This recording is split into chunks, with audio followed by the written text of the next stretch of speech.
Hi everyone, welcome back to the Bong academy YouTube channel. আমি তোমাদের সৌমেন দা। দেখো বন্ধুরা, দেখো কাকে ভোট দিয়ে জিতিয়েছো আজকে। দেখো আজকে মাননীয় মুখ্যমন্ত্রী চোরেদেরকে বাঁচাতে, যারা চুরি করে চাকরি পেয়েছে তাদেরকে বাঁচানোর জন্য, যাদের সুপ্রিম কোর্টের রায়ে বাদ গেছে চাকরি, তাদের চাকরি বাতিল হয়েছে, মাননীয় মুখ্যমন্ত্রী সুপ্রিম কোর্টের রায়কেও অমান্য করে চোরেদেরকে ভাতা দিচ্ছে। কাদের টাকাতে ভাতা দিচ্ছে? আমাদের টাকাতে ভাতা দিচ্ছে।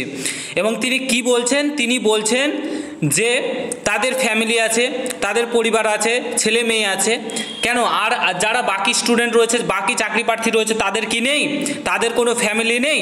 তাদের টাকা পয়সার দরকার নেই? তাদেরকেও দিন ভাতাগুলো, তাদেরকেও দিন 20,000 10,000 করে তাদেরকেও ভাতা দিন। ওবিসি কেসের নাম দিয়ে 1.5-2 বছর ধরে যে এত কিছু আটকে রেখেছেন, কেন আটকে রেখেছেন? তাদের ফ্যামিলি নেই? মা বাবার স্বপ্ন নেই? যে মা বাবা স্বপ্ন দেখতে পারে না যে আমার ছেলে চাকরি করবে কিংবা আমার ছেলে কাজ করবে, সরকারি চাকরি করবে, এটা স্বপ্ন দেখতে পারে না? আজকে চোরেদেরকে শুধুমাত্র বাঁচানোর জন্য চোরেদের কাছ থেকে টাকা নিয়েছে বলে আমাদের ট্যাক্সের টাকা তাদেরকে দিচ্ছে। যেখানে সুপ্রিম কোর্ট বলেছে WB SSC group C group ডির কেউ কিন্তু চাকরিতে বাহাল থাকবে না, তো তাদেরকে ভাতা প্রদান করছে মাননীয় মুখ্যমন্ত্রী।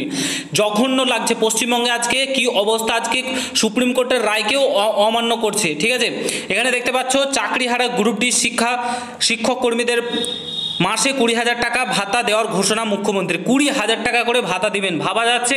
কাদের টাকা? আমাদের টাকা, ট্যাক্সের টাকা, আমরা যে ফর্ম ফিল আপটা করেছিলাম সেটার টাকা। ঠিক আছে, আর এই ওবিসি কেস বলছে কতদিন চলবে তার কোনো ঠিক ঠিকানা নেই। ওবিসি কেসের নাম করে সমস্ত কিছুকে আটকে রেখেছে। কেন? তাদের পরিবার নেই, তাদের ফ্যামিলি নেই। চাকরিহারাদের গ্রুপ সিদের মাসিক 25,000 টাকা করে, গ্রুপ ডি যারা রয়েছে তাদের 20,000 টাকা করে মাননীয় মুখ্যমন্ত্রী ভাতা প্রদান করছেন। খুব দারুণ, একদম সেই লেভেলের চলছে আমাদের পশ্চিমবঙ্গে। ছেলে মেয়েদের জীবনটাকে শেষ করে দিল, শেষ করে দিল। ওবিসি কেসের নাম দিয়ে সমস্ত কিছু আটকে রেখে এখন ঢং করছে। এই চোরেদেরকে বাঁচানোর জন্য আজকে পশ্চিমবঙ্গে যা ইচ্ছা তাই করছে। যত নিচে নামার তত নিচে নামছে। আজকে বলতে লজ্জা লাগছে। ঠিক আছে, এনাকে যে কি কারণে মানুষে ভোট দেয় এবং কেন ভোট দেয়, আমি ডিরেক্টলি বলছি কেন যে ভোট দেয় আমি সেই বিষয়টা বুঝতে পারছি না। বিশেষ করে অ্যাসপিরেন্ট চাকরি প্রার্থীরা। আর মা বোনেদের বলছি, মা বোনেদের ভিডিওটা দেখাও।